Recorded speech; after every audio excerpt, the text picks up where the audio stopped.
장년과 고령 남성의 마음을 읽다. 여러분, 오늘은 장년과 고령의 남성분들이 평소 마음속에 품고 있는 고민과 속 이야기를 나눠보려 합니다. 우리가 흔히 보는 아버지, 남편, 형님, 선배. 그 모습은 언제나 든든하고 흔들림 없어 보입니다. 하지만 그 강한 겉모습 뒤에는 누구에게도 쉽게 꺼내지 못하는 걱정과 불안이 숨어 있습니다. 젊을 때는 앞만 보고 달렸습니다. 직장에서 자리 잡기 위해, 가족을 먹여 살리기 위해, 가끔은 내 몸을 혹사해 가면서까지 그렇게 쉼없이 달려왔습니다. 그런데 이제 달려갈 일이 줄어든 지금, 남는 건 오히려 마음속의 빈자리와 질문입니다. 나는 앞으로 어떻게 살아야 하지? 가족은 나를 여전히 필요로 할까? 혹시 나만 뒤처진 건 아닐까? 이런 생각을 하면서도 겉으로는 아무렇지 않은 척, 아무 일 없다는 듯 하루를 보내고 계신 분들이 많습니다. 오늘 이 시간 저는 그 고민 하나하나를 여러분과 함께 들여다보고 싶습니다. 그리고 그 속에서 작은 희망의 불씨를 찾아드리고 싶습니다. 왜냐하면 여러분이 걸어온 길은 결코 헛된 길이 아니고 앞으로도 충분히 새로운 길을 걸을 수 있기 때문입니다. 하나, 경제적 불안과 노후 준비. 많은 장년과 고령 남성들이 가장 먼저 떠올리는 고민은 돈입니다. 젊었을 때는 수입이 안정적이었고 열심히 일하면 더 벌 수 있다는 확신이 있었습니다. 하지만 은퇴가 다가오고 매달 들어오는 월급이 끊기면 상황은 달라집니다. 연금이 있다고 해도 생활비와 병원비, 자녀 지원, 갑작스러운 지출까지 감당하기엔 빠듯합니다. 특히 오랜 세월 가족의 생계를 책임져 왔던 분들에게 경제적 불안은 곧 존재 가치의 흔들림처럼 느껴집니다. 혹시 내가 가족에게 짐이 되면 어쩌나, 이 나이에 새로 돈을 벌 수 있을까 하는 생각이 머리를 떠나지 않습니다. 하지만 저는 이렇게 말씀드리고 싶습니다. 완벽한 노후 자금 계획을 세우는 것은 현실적으로 거의 불가능합니다. 중요한 건 지금 상황에서 할 수 있는 최선의 준비를 하는 것입니다. 불필요한 소비를 줄이고 작은 수입원이라도 마련하며 재정 상황을 정확히 파악하는 것이 첫걸음입니다. 그리고 돈은 인생에 반드시 없어서는 안 될 것이지만 전부는 아님을 기억하는 것이 필요합니다. 여러분이 가족과 함께 쌓아온 신뢰와 사랑, 그리고 경험은 돈으로 환산할 수 없는 큰 자산입니다. 경제적인 불안은 현실이지만 그것이 여러분의 존재 가치를 줄이지는 않습니다. 둘, 건강과 체력의 변화. 예전에는 하루 종일 현장에서 뛰고도 저녁에 친구들과 한잔 나눌 여유가 있었는데 이제는 잠깐 무리만 해도 며칠씩 몸이 피곤합니다. 혈압, 당뇨, 관절 통증 같은 단어들이 더 이상 남의 이야기가 아니고 병원은 이제 친숙한 장소가 됩니다. 건강의 변화는 단순한 불편함을 넘어 나는 점점 약해지고 있다는 상실감을 안겨줍니다. 예전의 체력과 비교하며 스스로를 아쉬워하는 순간이 많아집니다. 하지만 여기서 중요한 건 젊을 때처럼 사는 것이 아니라 지금의 몸 상태에 맞게 살아가는 법을 배우는 것입니다. 무리한 운동 대신 꾸준한 걷기, 가벼운 근력 운동, 정기적인 검진이 필요합니다. 건강을 지키는 건 단순히 오래 사는 것 이상의 의미가 있습니다. 내가 사랑하는 사람들과 조금이라도 더 오래, 더 좋은 시간을 보내기 위해서입니다. 나이가 들수록 체력 관리가 곧 사랑을 지키는 방법이 됩니다. 그리고 꼭 기억하셔야 할 것이 있습니다. 건강은 경쟁이 아니라 회복의 과정입니다. 오늘 10분 더 걸었다면 그것이 어제보다 나은 나를 만든 것입니다. 셋. 가족과의 거리감. 은퇴 후 집에 머무는 시간이 길어지면 배우자와의 관계가 변합니다. 예전에는 각자 바쁘게 살다가 저녁에 잠깐 마주쳤지만 이제 하루 종일 같은 공간에 머무르니 사소한 일로 부딪히기도 합니다. 대화가 줄고 예전의 친밀함이 어색해질 때도 있습니다. 자녀들이 결혼하거나 독립하면 집안이 조용해집니다. 예전처럼 주말마다 모이지 않고 중요한 이야기보다 간단한 안부만 나누게 됩니다. 이런 변화 속에서 나는 이제 이 집에서 어떤 역할을 하고 있는가라는 허전함이 찾아옵니다.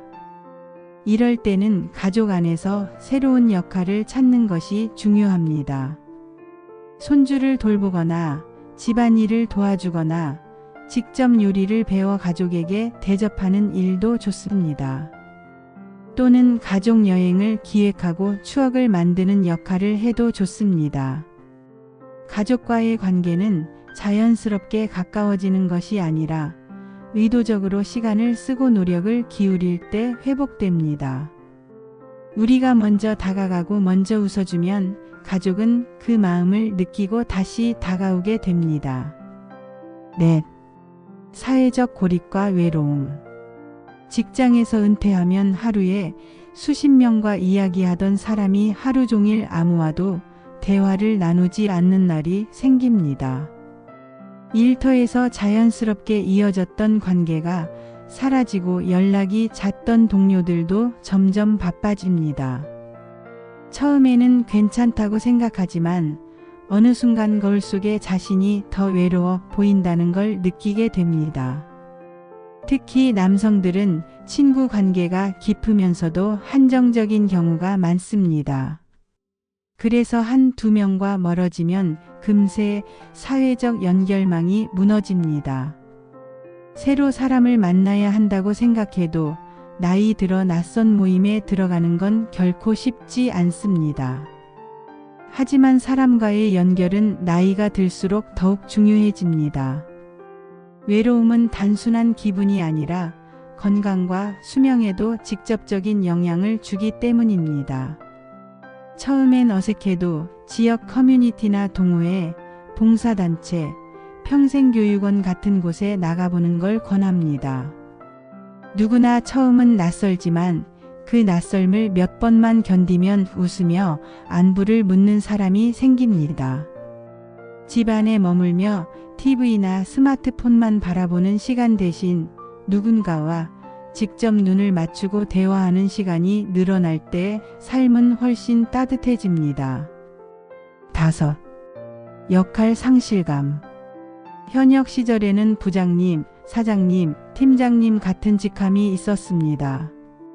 그 직함이 사라지고 그냥 아무개 씨가 되면 자신이 작아진 듯한 허무함이 찾아옵니다. 평생 일을 통해 자신을 증명해왔던 사람일수록 이 감정은 더 크게 다가옵니다. 문득 이제 나는 무엇으로 나를 소개해야 할까? 라는 질문이 생깁니다. 하지만 직함이 사라졌다고 해서 내가 살아온 시간이 지워지는 건 아닙니다. 이제는 직업이 아닌 나의 경험과 가치로 나를 소개할 차례입니다. 저는 사람을 키우는 일을 30년 해왔습니다. 저는 무언가를 만드는 걸 좋아하고 그것으로 사람들을 웃게 합니다. 이렇게 말하면 직함 없이도 나의 정체성이 살아납니다. 또 가정과 지역사회 속에서 새로운 역할을 만들어 가는 것도 중요합니다. 가족의 조언자, 손주의 선생님, 지역 모임의 기획자. 새로운 역할은 스스로 찾을 수 있고 찾는 순간 삶의 무게가 다시 균형을 잡게 됩니다. 6. 시대 변화 속 소외감. 세상은 생각보다 훨씬 빠르게 변합니다. 은행 창구는 사라지고 앱으로 송금과 투자까지 해야 하며 종이신문 대신 스마트폰으로 뉴스를 봅니다. 젊은 세대는 새로운 유행어와 문화를 공유하는데 그 대화를 따라가기가 어렵습니다. 그럴 때 나는 이제 시대에 뒤처졌다라는 생각이 듭니다. 하지만 변화를 두려워할수록 세상은 더 멀어집니다. 조금씩이라도 새로운 기술과 문화를 받아들이는 것이 필요합니다. 스마트폰 앱을 배우거나 온라인 강의를 듣거나 자녀나 손주에게 물어보는 것만으로도 달라집니다. 처음에는 이해가 안 되는 기능도 반복해서 쓰면 익숙해집니다. 중요한 건 배우는 과정을 부끄러워하지 않는 겁니다. 나이와 상관없이 배우는 사람은 여전히 성장하는 사람입니다. 세상과의 연결고리를 스스로 놓지 않는 것, 그것이 소외감을 극복하는 첫걸음입니다. 7. 친구와 지인의 이별. 나이가 들수록 주변에서 하나 둘 떠나는 사람이 생깁니다.